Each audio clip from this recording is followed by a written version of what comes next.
Hi everyone, so welcome back to our channel Divine Spect, and today we are going to continue our series Moon in all the houses। चंद्रमा के सभी भावों में क्या प्रभाव रहते हैं उसकी बात चल रही थी और आज बारी है 8th हाउस की। हम सब जानते हैं कि चंद्रमा सभी भावों में जब अलग अलग प्रभाव देते हैं, सो जब 8th हाउस में वो बैठे हैं तो इसमें ये समझने की ज़रूरत है कि 8th हाउस किससे रिलेट करता है।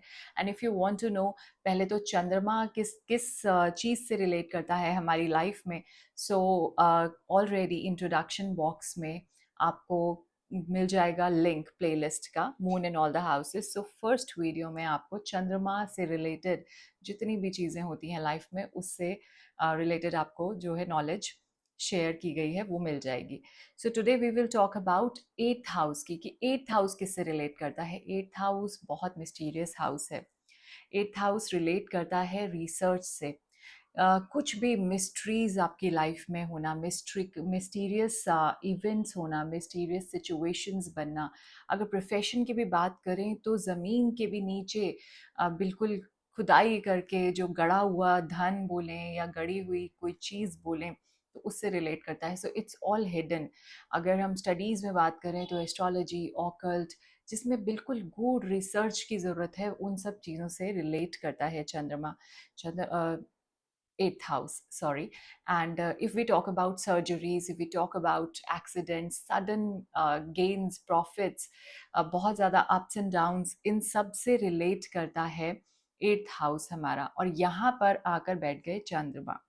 अब मून यहाँ बैठे हैं तो कैसे इफेक्ट्स देंगे आप समझ सकते हैं कि थोड़ी सी अगर इसके साथ में एक और चीज़, यदि चंद्रमा नीच का है तो कैसे इफेक्ट्स आएंगे और चंद्रमा यदि उच्च का है तो कैसे इफेक्ट्स आएंगे। देखिए चंद्रमा जो है वो हमारी इमोशंस, हमारी मदरली नेचर, हमारा मन, इन सब से रिलेट करता है। और जब यहाँ आकर बैठ गया चंद्रमा और उसके साथ में यदि हो गया नीच का, तो बहुत सारी ऐसी चीज़ें देखने को मिलती हैं पर्सन में।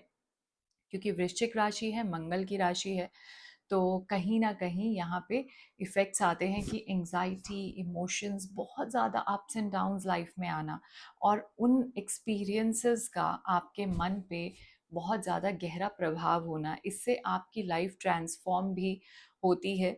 बट इसके साथ में ये लोग बहुत एक्स्ट्रा इमोशनल होते हैं। बाकी दुनिया का बोझ अपने शोल्डर्स पे लेके चलना कि मैं सबका दुख दूर कर दूं, बहुत भावात्मक या इमोशनल होते हैं ये।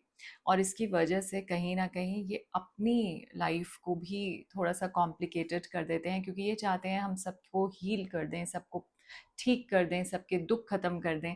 और इसकी वजह से ये लोग ज़्यादातर related to astrology, occult, healers, good healers, doctors, physicians, ऐसे प्रोफेशंस भी ऑप्ट करते हैं। और कहीं ना कहीं लोगों के बर्डन को अपना समझ के, और एम्पैथ्स होते हैं बेसिकली, आई मस्ट से। सो उनका दुख अपना दुख समझ के उसको ठीक ठाक करना, उसके अंदर जुट जाना, तो वहाँ कहीं ना कहीं अपनी लाइफ को भी सफ़र करवाते हैं। एक हद तक ठीक है, बट यस। और क्योंकि ये हाउस जो है 8th हाउस आपके स्पाउस की प्रॉपर्टी, स्पाउस के एसेट्स, उनको भी रिलेट करता है, रिप्रेजेंट करता है। आपके इन लॉज की जो फैमिली है उसको रिप्रेजेंट करता है। सो ये सब चीज़ें, इन सब से रिश्ते अच्छे रखना, ये सब कुछ आपको करना चाहिए। अब अगर चंद्रमा नीच का है, बहुत ज़्यादा अप्स एंड डाउन्स आए होंगे लाइफ में, उससे सीखा बहुत होगा और उसी बेसिस पे चाहते हैं कि जितने भी नीडी लोग हैं उनको हेल्प करें, तो इस तरह का मन बन जाता है।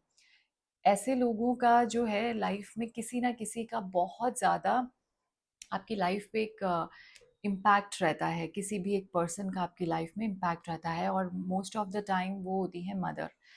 और वो नेगेटिव टर्म्स में भी हो सकता है, पॉजिटिव टर्म्स में भी, बट उनका इन्फ्लुएंस बहुत होता है आपकी लाइफ में, ठीक है। सो अब अगर चंद्रमा नीच का है या चंद्रमा के अच्छे इफेक्ट्स नहीं दिख रहे, बहुत ओवर एंशियस हो रहे हैं, इमोशनल हो रहे हैं, नेगेटिव इमोशंस आप फील कर रहे हैं, so what you need to do, किसी भी एक पवित्र जगह का जल ले आइए और उसको अपने बेडरूम में, अपने जहाँ पे आप सोते हैं बेड साइड पे आप रखिए। और मॉर्निंग में उस जल को आप अपने प्लांट्स में डाल दीजिए। तो ये आप हमेशा जब भी आपको फ़ील हो, आप डाउन फ़ील कर रहे हैं, ये आप कीजिए। यदि आप कहीं से नहीं ला सकते जल, तो अपने ही मंदिर में उस जल को रात को रख दीजिए और वो 1 दिन में पूरा चार्ज हो जाएगा उन पॉज़िटिव एनर्जीज़ से। उसको आप अपने सिरहाने रखिए। क्यों? क्योंकि जल जो है वो रिप्रेज़ेंट करता है चंद्रमा को, और जल की जो पॉजिटिव एनर्जीज हैं चार्ज्ड वाटर की, वो आपके इमोशंस को इफ़ेक्ट करती हैं। सो इसीलिए charged water, positively charged water, वो आप अपने बेड साइड पे रखिए। चांदी जैसी, चांदी की जो चीज़ें हैं वो अपने घर में रखिए। और अगर हम दान की बात करें तो सूर्य, मंगल और चंद्रमा से रिलेटेड जो भी चीज़ें हैं उनका आप दान कीजिए, डोनेशंस दीजिए। बुज़ुर्गों का ख्याल रखिए, खास करके अपनी माँ की सेहत का ध्यान रखिए। ये सब जब चीज़ें हम करते हैं और साथ में शिवलिंग को जल और ओम नमः शिवाय की चैंटिंग, ये आपके इमोशंस को बहुत हद तक हील करेगा, पॉजिटिव करेगा और आपको एक बेटर फीलिंग देगा, लाइक आपको डाउन फील नहीं होने देगा। सो ये सब चीज़ें आप कीजिए। यदि आपके भी कुंडली के 8th हाउस में है चंद्रमा, सो एनालाइज कीजिए इन सब चीज़ों को, और जो जो नेगेटिव बातें बताई उनको पॉजिटिव में कन्वर्ट कीजिए।